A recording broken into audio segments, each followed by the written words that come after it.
Hello ಮಕ್ಕಳ, ನಾನು ಕೂಡಿ ಬಾಳಿದರೆ ಸ್ವರ್ಗ ಸುಖ ಇದು ರಿಕ್ವೆಸ್ಟೆಡ್ ವಿಡಿಯೋ ಅದರಿಂದ ನಾನು ಇದನ್ನು ಬರೆದು ಅಪ್ಲೋಡ್ ಮಾಡ್ತಾ ಇದ್ದೀನಿ.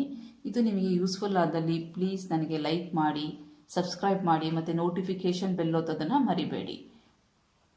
ನಾನೀಗ ಎಕ್ಸ್ಪ್ಲೇನ್ ಮಾಡಿ ಹೇಳ್ತಾ ಇದ್ದೀನಿ. ಗಾದೆಗಳು ವೇದಗಳಿಗೆ ಸಮ, ವೇದ ಸುಳ್ಳಾದರೂ ಗಾದೆ ಸುಳ್ಳಾಗದು ಎಂಬ ಮಾತಿದೆ. ಗಾದೆಗಳು ಹಿರಿಯರ ಅನುಭವದ ನುಡಿಮುತ್ತುಗಳು. ಕೂಡಿ ಬಾಳಿದರೆ ಸ್ವರ್ಗ ಸುಖ ಎಂಬ ಗಾದೆ ಒಗ್ಗಟ್ಟಾಗಿ ಬಾಳುವುದರಲ್ಲಿ ಸುಖವಿದೆ ಎಂಬ ತತ್ವವನ್ನು ಹೇಳುತ್ತದೆ. ಈ ಫುಲ್ ಪ್ಯಾರಾ ಈ ಕೂಡಿ ಬಾಳಿದ ಸ್ವರ್ಗ ಸುಖಕ್ಕೆ ಇಂಟ್ರಡಕ್ಷನ್. ಇದು ಗಾದೆಗಳು ವೇದಗಳಿಗೆ ಸಮ. ಹೌದು, ಗಾದೆಗಳು ವೇದಗಳಿಗೆ ಸಮ. ವೇದ ಸುಳ್ಳಾದರೂ ಗಾದೆ ಸುಳ್ಳಾಗದು. ಒಂದು ಪಕ್ಷ ವೇದ ಆದ್ರೂ ಕೂಡ ಗಾದೆ ಎಂದಿಗೂ ಸುಳ್ಳಾಗೋದಿಲ್ಲ. ಅದು ಹಿರಿಯರು ಅನುಭವದ ನುಡಿಮುತ್ತುಗಳು. ಕೂಡಿ ಬಾಳಿದರೆ ಸ್ವರ್ಗ ಸುಖ ಅಂದರೆ ಏನರ್ಥ? ಅದು ಒಗ್ಗಟ್ಟಾಗಿರೋದ್ರಿಂದ ನಮಗೆ ತುಂಬ ಸುಖ ಇದೆ, ಒಗ್ಗಟ್ಟಾಗಿ ಬಾಳುವುದರಲ್ಲಿ ತುಂಬ ಸುಖ ಇದೆ ಅಂತ ಈ ಗಾದೆಯ ಅರ್ಥ. ಕೂಡಿ ಬಾಳುವುದು ಎಂದರೆ ಒಗ್ಗಟ್ಟಾಗಿ ದ್ವೇಷ ಜಗಳಗಳು ಇಲ್ಲದೆ ಅನ್ಯೋನ್ಯತೆಯಿಂದ ಜೀವಿಸುವುದು. ಅಂದರೆ ಕೂಡಿ ಬಾಳೋದು ಅಂದರೆ ಏನರ್ಥ? ಒಗ್ಗಟ್ಟಾಗಿರೋದು, ದ್ವೇಷ ಜಗಳಗಳನ್ನು ಮಾಡಿಕೊಳ್ಳದೆ ತುಂಬ ಒಗ್ಗಟ್ಟಿಂದ ಜೀವಿಸೋದನ್ನು ನಾವು ಕೂಡಿ ಬಾಳುವುದು ಅಂತ ಹೇಳೋದು. ಕೂಡಿ ಬಾಳುವುದು ಮನೆಯ ಒಟ್ಟು ಕುಟುಂಬಕ್ಕೆ ಮಾತ್ರ ಸೀಮಿತವಾಗಿಲ್ಲ. ಅಂದರೆ ಇದು ಒಟ್ಟು ಕುಟುಂಬ ಜಾಯಿಂಟ್ ಫ್ಯಾಮಿಲಿ ಇದ್ರೆ ಮಾತ್ರ ಕೂಡಿ ಬಾಳಿದ್ರೆ ಅಲ್ಲಿ ಸ್ವರ್ಗ ಸುಖ ಅಂತ ಅದೊಂದಕ್ಕೆ ಸೀಮಿತವಾಗಿಲ್ಲ. ಊರು, ರಾಜ್ಯ, ರಾಷ್ಟ್ರವಾಸಿಗಳೆಲ್ಲರಿಗೂ ಅನ್ವಯವಾಗುತ್ತದೆ. ಅಂದರೆ ಬರೀ ಮನೆಗಳಿಗಷ್ಟೇ ಇದು ಈ ಗಾದೆ ಅಪ್ಲೈ ಆಗೋದಿಲ್ಲ. ಒಂದು ಊರಿಂದ ಪಕ್ಕದ ಊರುಗಳಿಗೆ, ರಾಜ್ಯದಿಂದ ಪಕ್ಕದ ರಾಜ್ಯಗಳ ಮಧ್ಯ ಮತ್ತೆ ರಾಷ್ಟ್ರಗಳು, ನಮ್ಮ ದೇಶ ಮತ್ತೆ ಬೇರೆ ದೇಶಗಳ ಮಧ್ಯನೂ ಕೂಡ ಕೂಡಿ ಬಾಳೋದ್ರಿಂದ ಅಂದರೆ ಒಗ್ಗಟ್ಟಾಗಿರೋದ್ರಿಂದ ತುಂಬ ಒಳ್ಳೆಯದಾಗುತ್ತೆ. ಅಂದರೆ ಸ್ವರ್ಗ ಸುಖ ಸಿಗುತ್ತೆ. ಅಂದರೆ ಅಷ್ಟು ಸುಖವಾಗಿರುತ್ತಾರೆ ಜನರು ಅಂತ ಅನ್ವಯವಾಗುತ್ತದೆ. ರಾಷ್ಟ್ರವಾಸಿಗಳೆಲ್ಲರಿಗೂ ಅನ್ವಯವಾಗುತ್ತದೆ.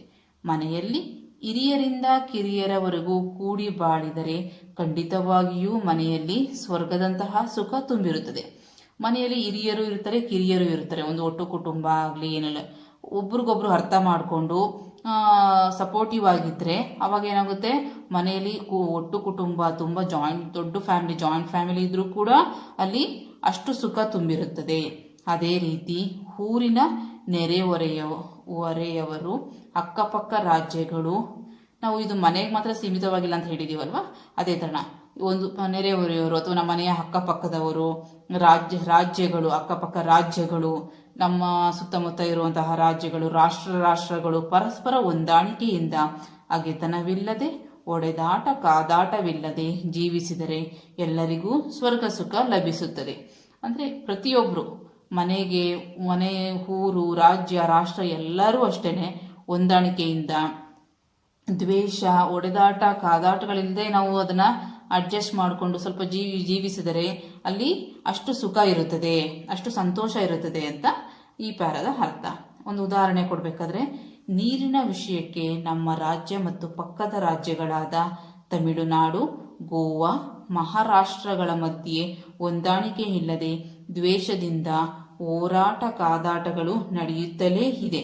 ಇದರ ಬದಲು ಸ್ವಲ್ಪ ಶಾಂತಿ, ಸಹನೆ, ಸಹಕಾರದಿಂದ ಸಮಾಧಾನದಿಂದ ವರ್ತಿಸಿದರೆ ಬದುಕು ಸಂತಸದಿಂದ ತುಂಬಿರುತ್ತದೆ. ಒಂದು ಎಕ್ಸಾಂಪಲ್ ಇದು. ಈಗ ನಾವು ನಮ್ಮ ನೀರಿನ ವಿಷಯಕ್ಕೆ ಏನು ಗಲಾಟೆ ಆಗ್ತಾ ಇರುತ್ತೆ ನಮ್ಮ ಕರ್ನಾಟಕಕ್ಕೆ, ತಮಿಳುನಾಡು, ಗೋವಾ, ಮಹಾರಾಷ್ಟ್ರ, ಅದು ನೀರನ್ನ ಒಬ್ರಿಗೊಬ್ರು ಹಂಚ್ಕೊಳ್ಳೋದ್ರಿಂದ ಏನೂ ತೊಂದರೆ ಆಗೋದಿಲ್ಲ. ಅವ್ರಿಗೆ ಎಷ್ಟು ಬೇಕೋ ಇಟ್ಕೊಂಡು ನಮ್ಗಳಿಗೆ ಅಷ್ಟು ಕೊಡುವುದರಿಂದ ಏನೂ ತೊಂದರೆ ಆಗೋಲ್ಲ. ಆದ್ರೂ ಹೊಂದಾಣಿಕೆ ಇಲ್ಲದೆ ಹೋರಾಟಗಳು ನಡೆಯುತ್ತೆ, ಜಗಳಗಳು ನಡೀತಾ ಇರುತ್ತೆ, ದ್ವೇಷ ಅಂತೂ ಕಂಟಿನ್ಯೂ ಆಗ್ತಾನೆ ಇರುತ್ತೆ. ಅದನ್ನು ಬಿಟ್ಟು ಸ್ವಲ್ಪ ಶಾಂತಿ, ಸಹನೆ, ಸಹಕಾರದಿಂದ ಒಬ್ರಿಗೊಬ್ರು ಸ್ವಲ್ಪ ಅಡ್ಜಸ್ಟ್ ಮಾಡ್ಕೊಂಡಿದ್ರೆ ಅವಾಗ ಏನಾಗುತ್ತೆ, ಈ ಪ್ರಾಬ್ಲಮ್ ಸಾಲ್ವ್ ಆಗುತ್ತೆ. ಇದೇ ಥರ ನಾವು ಬೇರೆ ಇನ್ನೊಂದು ಎಕ್ಸಾಂಪಲ್ ಕೊಡ್ಬೋದು. ನಮ್ಮ ಭಾರತಕ್ಕೆ ಚೈನಾ, ಪಾಕಿಸ್ತಾನಗಳ ಮಧ್ಯೆ ಇದೇ ಥರ ಗಲಾಟೆಗಳು, ಜಗಳಗಳು, ಸಾವು ನೋವುಗಳು ಎಲ್ಲ ಆಗ್ತಿರುತ್ತೆ.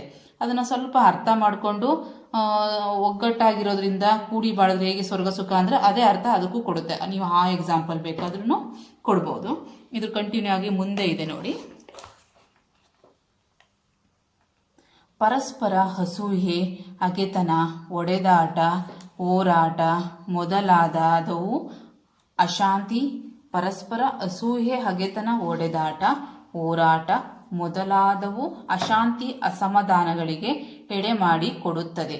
ಅಂದರೆ ಒಬ್ಬರು ಪರಸ್ಪರ ಅಂದರೆ ಒಬ್ಬರಿಂದ ಒಬ್ಬರು ಇನ್ನೊಬ್ಬರು ಮೇಲೆ ಅಸೂಯೆ ಪಡೋದು, ಹೊಟ್ಟೆ ಕಿಚ್ಚುಪಡೋದು, ಅದರಿಂದ ಹೋರಾಟ ಒಡೆದಾಟ, ಇದರಿಂದ ಏನಾಗುತ್ತೆ, ಯಾರು ಶಾಂತಿಯಾಗಿ ಇರೋಕ್ಕೆ ಸಾಧ್ಯ ಇಲ್ಲ. ಅಶಾಂತಿ, ಅಸಮಾಧಾನಗಳಿಗೆ ಎಡೆ ಮಾಡಿಕೊಡುತ್ತೆ. ನೆಮ್ಮದಿ ಇರದ ಇಂತಹ ಬದುಕು ನರಕ ಸದೃಶವಾಗುತ್ತದೆ.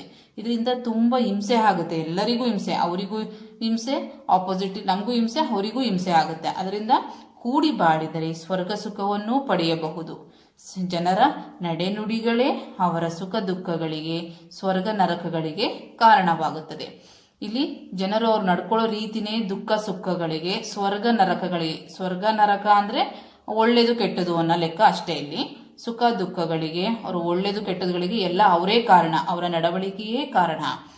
ಒಬ್ರಿಗೊಬ್ರು ಅಡ್ಜಸ್ಟ್ ಮಾಡಿಕೊಂಡು ಸ್ವಲ್ಪ ಸಹನೆಯಿಂದ, ಶಾಂತಿಯಿಂದ, ಸಮಾಧಾನದಿಂದ ವರ್ತಿಸಿದ್ರೆ ಎಲ್ಲರಿಗೂ ಒಳ್ಳೆಯದು ಅಂತ ಅರ್ಥ. ಸುಖ ಸಂತೋಷವನ್ನು ಹೊಂದಬೇಕಾದರೆ ಕೂಡಿ ಬಾಳಬೇಕು ಎನ್ನುವುದೇ ಈ ಗಾದೆಯ ಅರ್ಥ. Thank you very much.